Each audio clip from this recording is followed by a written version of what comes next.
I was 5'7", 165 pounds in high school, and I was not that fast. He was a kid with a dream as big as a football field. It was part of our life. It was the way to be. It was kind of like, God, if I can go to Notre Dame, I can be someone. Your family's not rich, you're not a great athlete, and you know only smart kids go there. The kid defied all odds and made his dream come true. Don't forget, men, we're going to get him on the run, we're going to go! And we're not going to stop until we get across that goal line! And don't forget, men, today's the day we're going to win! This is life. This is not just Notre Dame.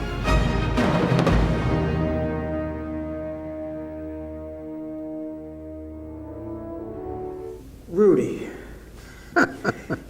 That's a great way to... This is great for me. Having watched your movie last night again. Oh, really? As you watch that movie, I'm sure many times, where do you find that Hollywood sort of took some liberties with the truth? I don't look for the truth. Yeah. I look for the message. Right. If the message is there, the truth takes care of itself. So what do I mean by that? It's are we supposed to follow script in our life? No, we embellish certain points in our life to make things happen. Mm-hmm. And if we wanted to go on a date, you want to use Dad's car, we embellish. So that's Hollywood.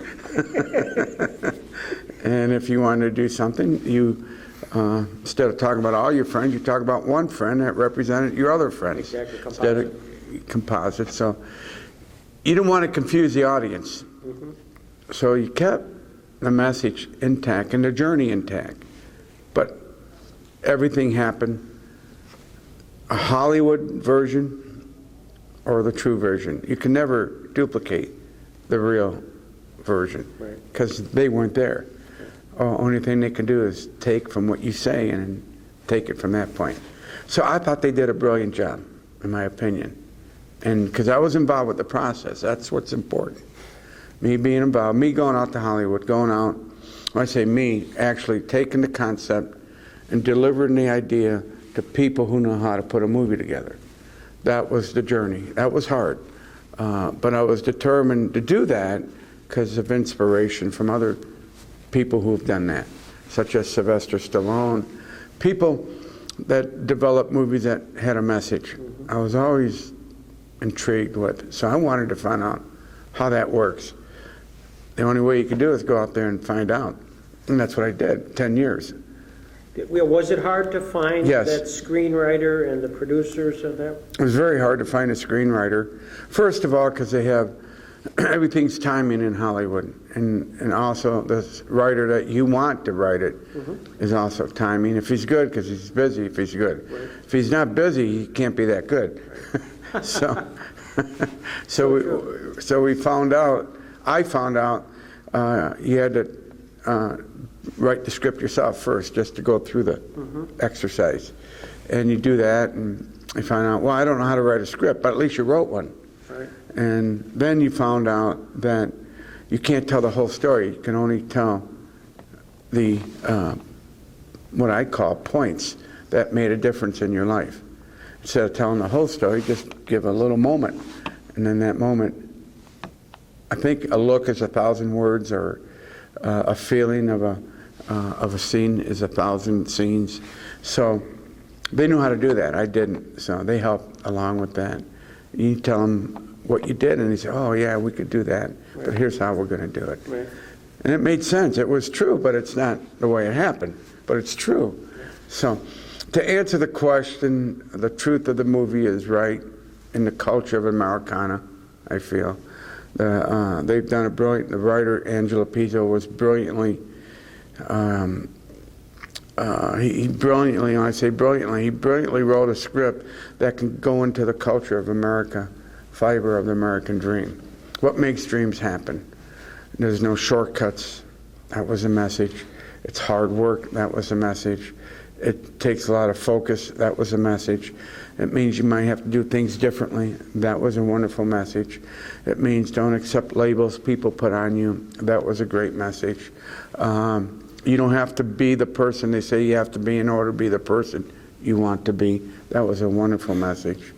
And you don't need to surrender to people that you think are smarter than you or better than you, because they may not have your best interest.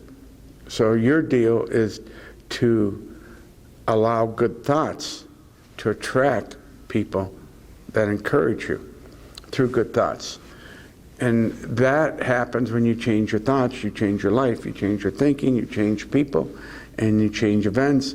But it doesn't happen easily. You have to recognize good thoughts come good opportunities. Some of us are filled with bad thoughts or goofy thoughts. Whatever stop us, we have these thoughts and say, well, maybe that won't happen because of that, or you see something and you read something and no, that can't be me. That was the challenge of making the movie, because when I went into the reality of it, of the movie, I can't do that, that's not me. Or going to Notre Dame, that's not me. You always lived in that imaginary world, that dream world, but you balanced the reality to it. Who was your hero growing up? There was no one hero. Superman, was that a hero? I don't, it's, you know. We're about the same age, so I understand this. Yeah, I mean, it's Leave It to Beaver. I mean, all these little quirky things that exhibited family values. I think that what your parents were doing, you were watching what other people were teaching on, you know, like Leave It to Beaver or whatever. And, you know, I say that because it sounds so corny, but it's true. Because everybody goes through what you go through. It's good to see other people going through it and how parents handle it. Parents today are on a fast track of many different levels, and I still don't quite understand where they're going. They feel money's the answer, homes are the answer, cars are the answer. And what it's come back down to, even in the movie, the basics are the answer. Live in the moment, appreciate what you have, and do the best you can in the moment. That's happiness, and that's what it's about. Joliet, Illinois. Joliet. Notre Dame, was that the school in that neck of the woods, or was this because of your background being probably a very good Catholic? And Well, you know, that's part of it, because Notre Dame was well marketed in the Catholic Church. Right. Going to church, you heard the Notre Dame score. Yeah. So if they won, we had a great week. And Saturdays, we watched Notre Dame game. That's, by the way, that was the game that changed the attitudes of the family, or the dad, or the neighborhood, or your friends. Notre Dame won, boy, it was awesome. So you start thinking, wow, Notre Dame, and you never thought of academics. You never thought of, you know, athletic. You just thought of what Notre Dame meant to you. Sure. It was a big difference. Now here's the trick. Here's the challenge, and here's the confusion we all get into. Once you ask the question, can I go to Notre Dame? The answer will be no. Because of your work habits, because of your academic skills, because of who you are in their point of view. They don't look at what they can do to help you. They look at what you didn't do and what they can't do, instead of saying, here's what we have to do in order to get there. That was never, it was always, well, no, because you're SATs, ACTs, and you're not a very good student, and you're not a fast athlete, and you're not a big athlete. So the answer is no. Why? And you ask a dumb question, why can't I go? Because Notre Dame's for smart kids, great athletes. So you get that perception. And you find out it's not true. It's not for smart kids or great athletes. It's for the ones who want it, who prepared for it, and who have the talent and the heart. And it could be you too, because you need to prepare and you need to work hard, and stop listening to the people who say something like, you're not a good student, and you believe that person because they're the teacher, and you don't talk back to the teacher, or you listen to the superior, or listen to the leader. And sometimes the leader is not the best leader that's in front of you. So that was hard to balance out, because your parents always taught you respect, and so you must respect that. But I think what happened to me in education was not that I was not smart enough, I just had a learning disorder, and they labeled you as slow, not coachable, not trainable, because you didn't get it right away. It's a lesson Rudy learned over and over again in school. And the teachers are struggling with you because they're saying, Rudy, pay attention. Rudy, quit dreaming. Mr. Rudiker, would you be interested in joining us? The House and the Senate Don't even committee? try. If I were giving out grades for daydreaming, you'd be getting an A. But in civics, you're failing. You see, ladies and gentlemen, the problem with dreamers is they usually are not doers. Their achievements are grand up here, but here, where it counts, they fall short. He couldn't pay attention. He had a learning disorder, dyslexia. Get it right away like the other kids did. So they kind of stop you from being the person you should be. Yeah. But anyhow, that was the challenge. And that the realistic point of view of going to Notre Dame was not realistic. It was just imaginary. It was a dream. When I transferred over from Holy Cross to Notre Dame, I applied to Notre Dame every semester because it was right across the street. All you had to do was walk right across the street. And you saw Notre Dame every day. So let's talk about the odds. Once you are in that environment, the odds shrink because you become part of that environment. All you have to do is win people over. They want you to win. They don't want you to lose there. So once they see that you're committed and you could do the work, and they don't look at your, because you're already there, they're assuming. They're not looking for how smart you are or what your SATs are. You're there. Some way, somehow, you're there in that environment. So the odds shrink, so you create this following of people. And because I was at Holy Cross, it allowed me to watch Notre Dame football and Notre Dame boxing. And I said, how could I get involved with the football program? First, if I become a boxer, then I can get accepted into the Notre Dame football program. See, there's always a way to get involved. You just can't walk on Notre Dame football and say, hey, look at me. I'm a junior. I'm 24 years old, 25 now because I had to go to Holy Cross for a couple years, but I've been in the Navy. People don't want to hear that. What are you going to do? So you get involved and you become a fan and I call a student favorite, and you start earning the respect of the football players, the athletes, and the student body because you're in there boxing. Now you walk on, they accept you more or less, but you're not accepted by the coaches. But at least they know who you are. Does that make sense? Because I snuck on the boxing team when I was a student at Holy Cross. So yeah, and I was on the Notre Dame student government while I was at Holy Cross, because they never asked if you were a Holy Cross student. You were always there. So you kind of weave your way in. Whether that was good or bad, it didn't matter to me. It worked. It worked because people got to know you.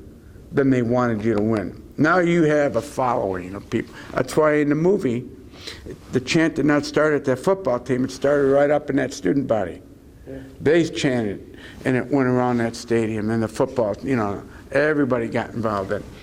So there was a method to how you do things. What's the point here?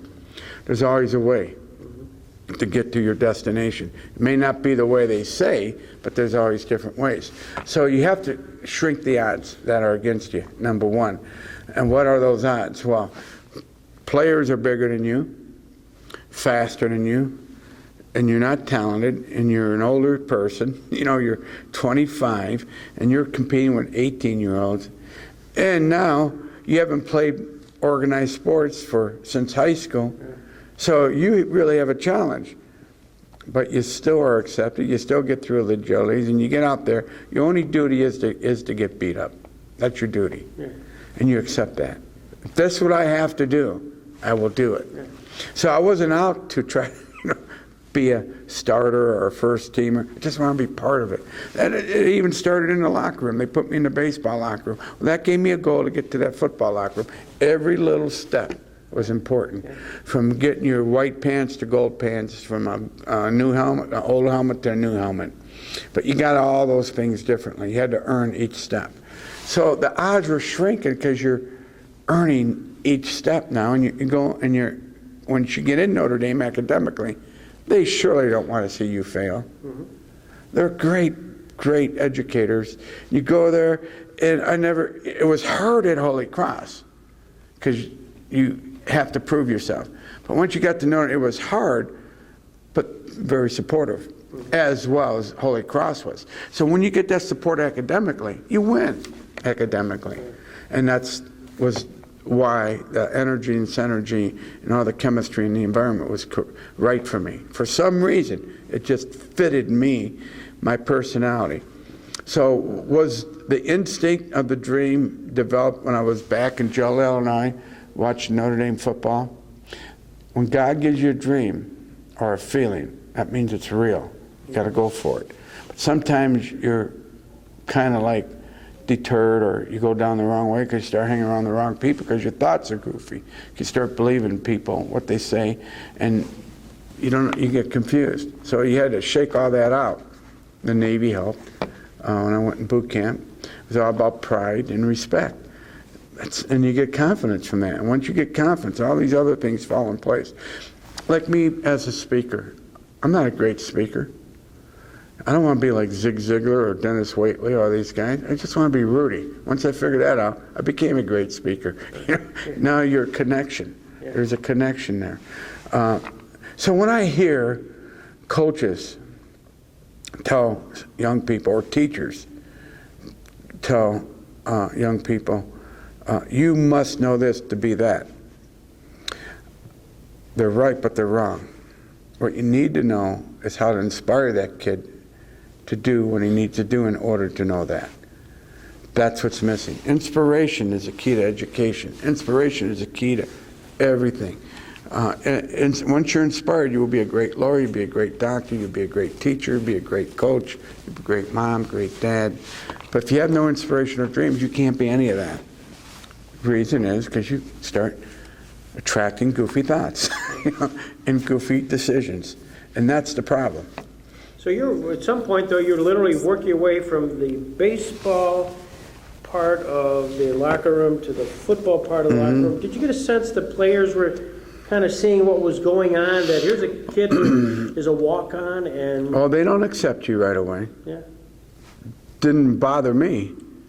They didn't go through what I went through. They didn't go through boot camp. They didn't weren't out at sea fighting or going, chasing the Russians down. They're just 18 years old. What do they know? And I don't care how they look. I know who I am. I know where I'm going. Your look won't bother me, or your choice of words won't bother me. You're just a big guy that's not matured yet. That's how I looked at it. So it didn't bother me. So being into baseball, I was excited. Well, they looked at me like I was nuts. That was an opportunity. Are you kidding? How many guys in America would love to be where I'm at? I look at people. I was on the airplane coming here, and there's a person in a wheelchair. By the way, I don't think I know that. How did they accept you just on the practice squad? How did you get from saying I'm a boxer, I've been hanging around? You don't say that. I just show up? Well, you go out for walk-on tryouts. Oh, okay. They talk. Okay. That's Rudy, the boxer. People. He can take a hit. He could take a hit. It's not how hard you hit, it's how hard you could take a hit and get back up. Okay. So that was already somewhat established. My point is, you got to do some work before you show up. You got to let people know who you are, like the Secretary of Administration. I visited that office every day. I was at that dean's office every day, just standing there. Finally, he says, Rudy, I don't need to see you anymore. I says, well, great. The day you accept me, then you don't see me no more. And he just smiled, and all I did was say hi to him every day. Yeah. I didn't bother him. I just waited so he could see me. And I say, next semester. Yeah. Next semester. And when they see your application, they know whether, let's say you're there's 2 students qualified just like you. Who do you think they're going to take? They'll take Rudy, because that guy, he doesn't go away. So that pays off. So as you work your way again from the baseball locker room to the football locker room and moving your way towards probably a little more acceptance, how did you finally get the coach's attention to? I think you earn the coach's respect by you sticking in there. Right. And when you go against these drills, like we showed in the movie, these one-on-one drills, these ball in the rings, and the coaches see that, there's start to earn the respect, because not. And he did, serving on the Notre Dame practice squad for 2 bruising seasons. I got hit from the blind side one day. I thought I actually died. I got hit so hard, I didn't know. You ever get hit by a truck? No. But if you got hit by a truck, you don't know it's coming. Can you imagine what that feels like? That's how it felt. These scholarship players are starting to see this. It's kind of like, this guy, look at him. He's never going to play. Look how hard he's working. You know, that type of, it filters back up. The last game, they sort of memorialized that in the film Right. itself, where the couple players come and try to convince Coach Devine, wasn't it? Was it Coach? Yeah, and it was more than a couple players Yeah. in reality. It was a team of guys that went in there and kind of expressed their feeling on the NCAA rule that was put on that football team that year. That was the 60-man rule. Used to be 110. Yeah. Now, literally, they handcuffed the head coach and the coaching staff on how many kids they could dress. There were kids on that football team that went out to practice on scholarship that never dressed. Yeah. And that's not fair. Yeah. They should dress, at least for one game. And now it came down to Rudy or a scholarship guy. Scholarship guy gave up his place so I could dress because he knew it meant more to me than him, if that makes any sense. Right. Well, you don't know that's happening either. You don't know who's going to bat for you because you don't say anything. You just work hard and encourage guys, and they kind of like that. And anyhow, when they went in there, I found out there was a letter I received from one of the guys who actually did it. And when we were writing a movie script, we just made up how I didn't know how I got the dress. I had no idea because no one told me, Yeah. right? They just, at practice, Divine announces a new dress list, and Rudy's one of them now. And I said, wow, that's, and I was not going to go to practice because I literally was not going to go. Because to me, I had a pity party, and good thing that my buddy, the janitor who I worked with all the time, kind of noticed I wasn't going to practice. And not that he was profound about it. He just said, hey, Rudy, man, big game tomorrow, Georgia Tech. How come you're not, blah, blah, blah. I said, eh. And we kind of talked about it, and then I went back out. Because blue-collar guys talk differently. It's kind of like you couldn't go to the coach and talk about how you felt. Because he would say, oh, we have a lot of young guys that go through that, or they got too much other things on their mind than listening to a guy like me. But it works. I believe in my heart you attract opportunity with these thoughts. And I think that's basically part of the answer to everything that happened at Notre Dame that day. Once the team saw me dressing, they kind of wanted to see me play. Right. So that movie, in reality, the movie happened. It happened just like if it was a Hollywood movie. Just like you saw in the movie, that's how it actually happened. Just 2 days before the final home game of Rudy's senior year, it was his last chance to dress. I want Rudy to dress in my place, Coach. He deserves it. He wrote me years later, says, I was a guy, myself and another guy went in and asked if you can dress in our place. And that's when Coach Devine says, yeah, we could dress Rudy. Or the other coach says, yeah, let's dress the kid. Coach, he deserves to dress. It was November 8th, 1975. Game day. Notre Dame versus Georgia Tech. It was a day Rudy would remember forever. When you hear the crowd, it's kind of like, is this happening? You don't even realize where you're at. You don't even know where you're at because you go into this zone. And reality hits, the game starts. That was the feeling.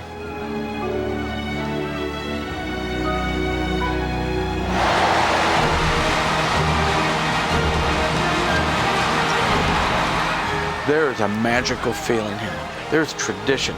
Tradition just comes out of those walls. You feel the ghost of Rocky. You feel the ghost of all these great football players. Crowd cheering, yay, or whatever. 60,000 people just screaming for those kids running through that tunnel. The stage was set for a big game, and the crowd's excited. That was the setting for that football game. Notre Dame had to win to have a chance to go to a bowl game. Watching from the sidelines, even Rudy could never have dreamed what would happen next. The students at Notre Dame found out about Rudy through a newspaper article.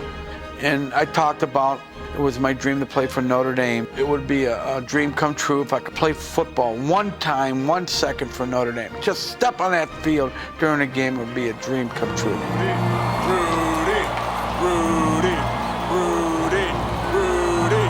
Rudy. Then all of a sudden, the players are saying, put him in, coach, put him in. And the head coach says, put who in? Put who in? You know, he didn't know what they were talking about. About 3 minutes left in that football game. I said, why can't I play? We're winning. It won't matter whether I play or not.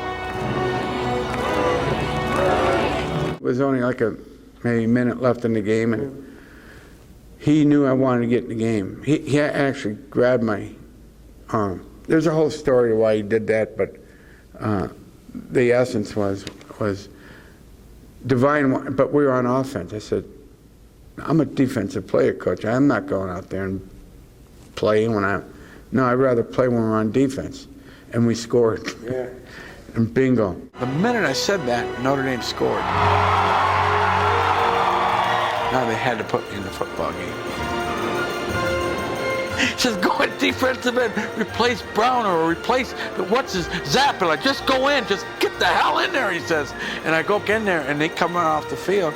Put me on the kickoff in 2 plays. And it was 5 seconds left in the game. I got the tackle as a clock.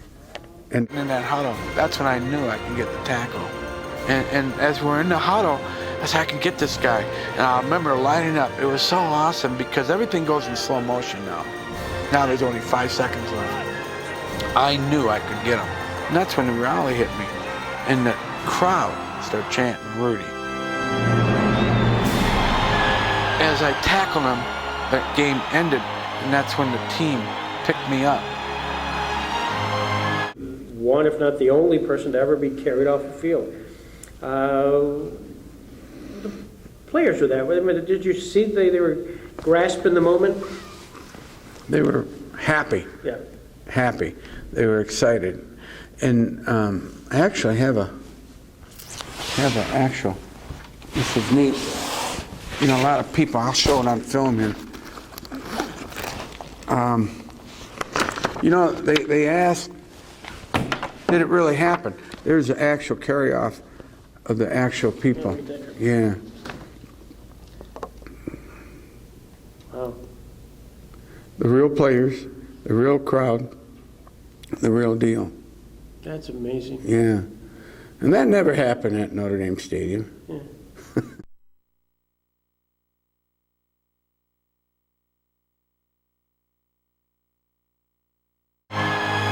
That was a special moment, a moment of pride.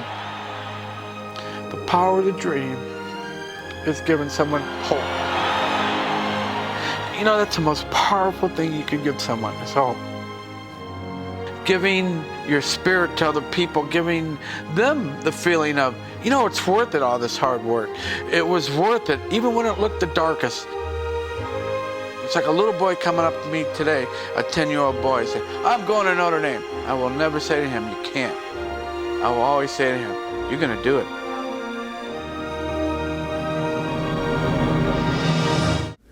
And that's where I got the idea, because a sports writer interviewed me after the game, said, this only happens in Hollywood, man. This has never happened. I've been here 30 years. I've never seen this happen. I've seen more games here than I've never seen this. I said, you had to. No, Rudy, the feeling was electric. He says, there was something in this stadium that I can't describe, but it was magical. And I wanted to create that magic feeling in the movie. What does all that mean? Is that a movie? Or what is that? Well, if you think about it, it's life.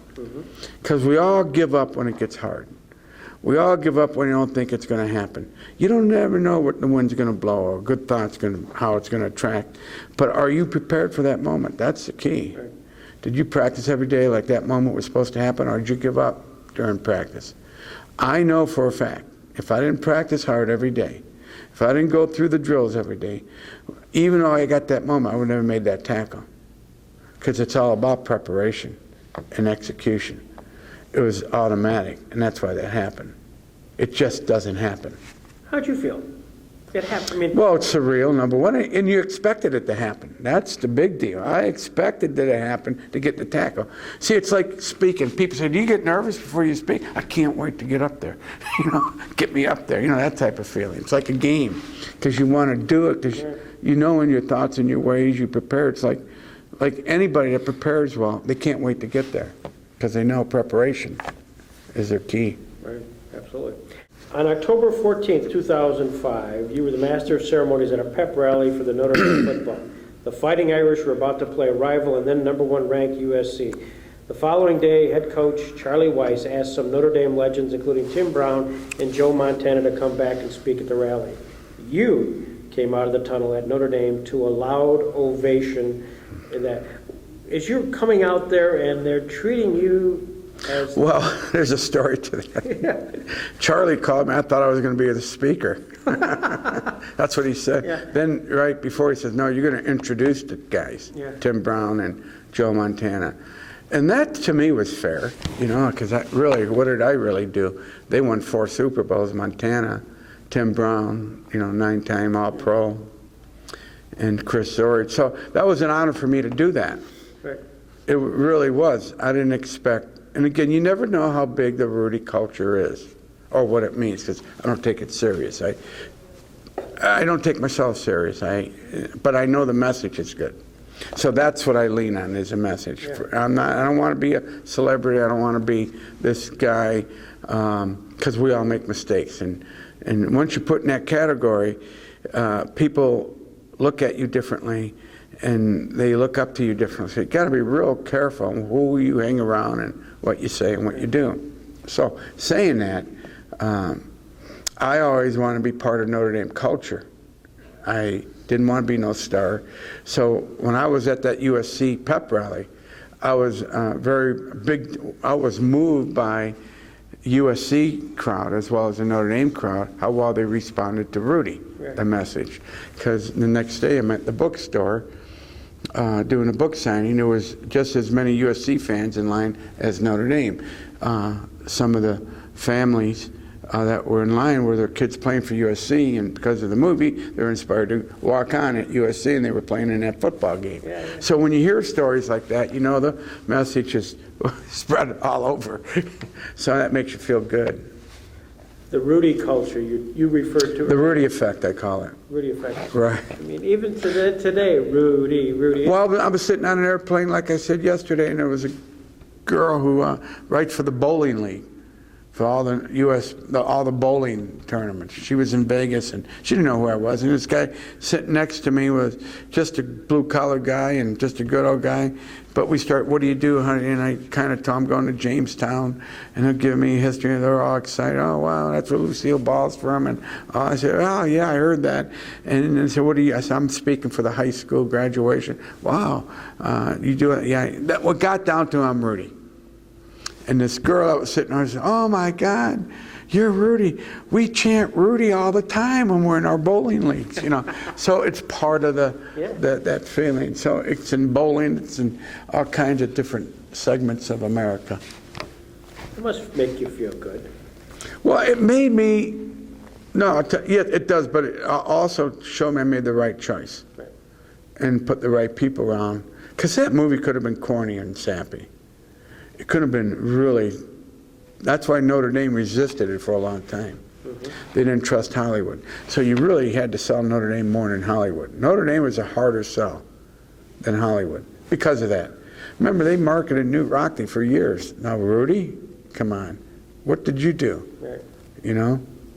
So it's a whole different. What was the tipping point? Obviously, at some point, somebody had to say, okay. It's a God intervention. Yeah. I think if your faith is there and your belief level is there, there's an intervention, an opportunity of a moment, and it did. That's how it happened. Now I'm not going to tell you the circumstances, but a bad situation turned into good because of a moment that I recognized and captured to turn it into a positive instead of a negative. Because Rockney was really the only one That's it. ever. You grew up with Rockney. Yeah, we all did. Edmund Gipper? O'Brien, yeah. Yeah. Holy cow. Now they grew up with Rudy. Rudy, do you go back to Notre Dame? Yeah, in fact, it's really, a couple times a year. Kind of sneak in and sneak out to enjoy it. That's all you can do, basically. Because if you go there knowing that you're Rudy, they won't leave you alone. Right. So it's kind of like, I'll go back for a book signing to keep it out there. But I like to go back and just walk around and when no one's there and be happy. Is there facial recognition? I mean, when they look at this, do they look at you and say, "You're Rudy"? Oh, the kids say, "Man, how old are you, man?" I tell them 90, right? They said, "Oh, you look good." You know, that type of feeling. Right. But more and more, I think, because I've never been out there exposing the picture. Yeah, right. And because I'm more after the message. When they hear Rudy Rudiger, they know. Yeah. Oh, it's huge. Oh, the name is. I mean, to me, there's instant name recognition. Yeah, instant. Yeah. But as far as selling your face, you know. There's no need to. Yeah. It's more about, that's why, no, I'm reinventing myself now. They may see, when I say reinvent, I'll go on more webinars now and maybe a little, like a 30-minute message on TV, doing a little infomercial that's positive and do things like that and get involved with certain segments to go after kids and now team up with people who can deliver. Because now's the time to deliver the message of hope, I think. Oh, absolutely. You know. Absolutely. So, as you hearken back, what would your family think of all this? As you know, they see the movie and they say, "Holy cow! Is this really the one of many children in the family here?"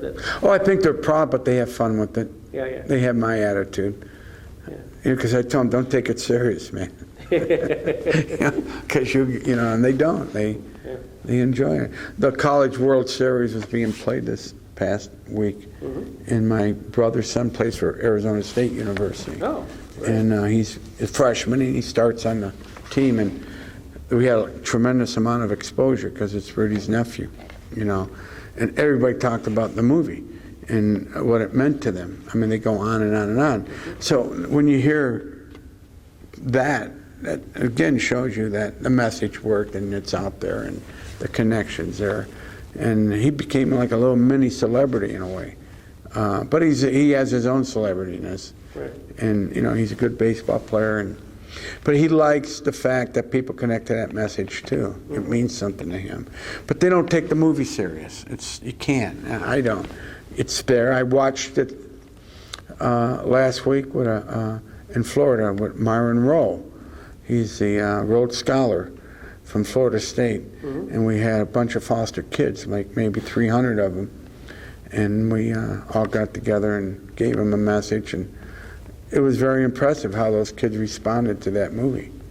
I even got emotional in the movie because you can feel their emotion. Right. So that's when I get emotional. Your mom and dad, are they still alive? Yeah, they're still living, which is great. He's 87, Mom's 84, so yeah. Illinois? They live in Wisconsin now. Yeah. Oh, that's good. Who would have guessed, huh? I mean, you think about your... Well, you know, it's like I could have made the choice and still, I could have been retired right now from the mills, you know, and had my little pension. But I decided to live the life of a risk. Any regrets as you've gone along the way where you'd say, gee, as much as you've used your inspiration at various points, you've obviously had to make decisions at every point along the way, and the sum of all those decisions has been a good one, but there have been those that maybe took you off track? Oh, yeah. Because you believe in people. Yeah. And sometimes the people don't have your best interest. I get in a lot of trouble like that because I open myself up too fast to people, and they take advantage of you. And that's happened all my life. That's why I'm kind of going through that now. Right. But now I'm putting good, solid people around me. Right. Like, a whole team of people, and get the fleas out of you, I call them. There are too many people that want to attach themselves to you. And I think even with the movie, going through Notre Dame, then after Notre Dame, it was hard after Notre Dame because you didn't know what to do. What do you do after that? Because I didn't really have a goal. Right. I had to get an education and play football. That's it. That was my focus. I didn't have no long-term goal. What do you do? Oh, I sell insurance. Okay, I'll go try that. You didn't like insurance, Right. but you did it, and when you do that, and when you do all that, and feel all that about the experience you're getting from selling insurance, but said, this is not what I want to do. That movie kept coming back in your brain. Yeah. And all of a sudden, the movie happens, and that's what you should be doing. And that's where the passion went. Right. So you have to do things that you don't like doing in order to get to what you want to do. And look, I take stories like,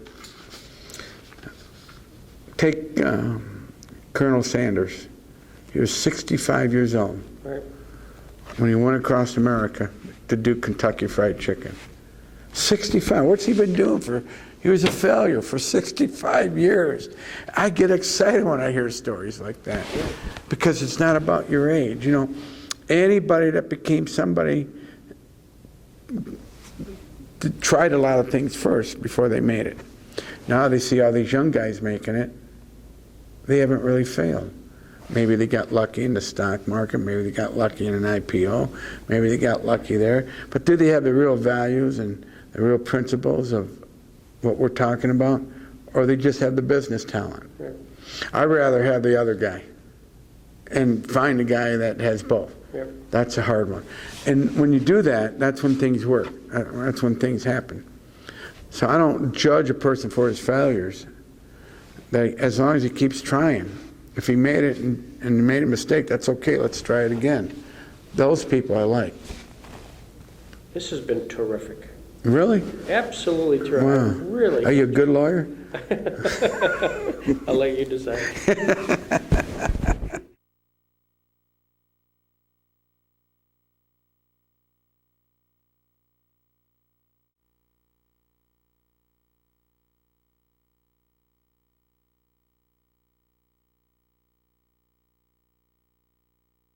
That's when I knew I could get the tackle. And as we're in the huddle, I said, I can get this guy. And I remember lining up. It was so awesome because everything goes in slow motion now. Now there's only 5 seconds left. I knew I could get him. And that's when the rally hit me. And the crowd started chanting, Rudy. As I tackled him, that game ended. And that's when the team picked me up. That was a special moment, a moment of pride. The power of the dream is giving someone hope. That's the most powerful thing you can give someone is hope. Giving your spirit to other people, giving them the feeling of, it's worth it, all this hard work. It was worth it, even when it looked the darkest. It's like a little boy coming up to me today, a 10-year-old boy, saying, I'm going to Notre Dame. I will never say to him, you can't. I will always say to him, you're going to do it.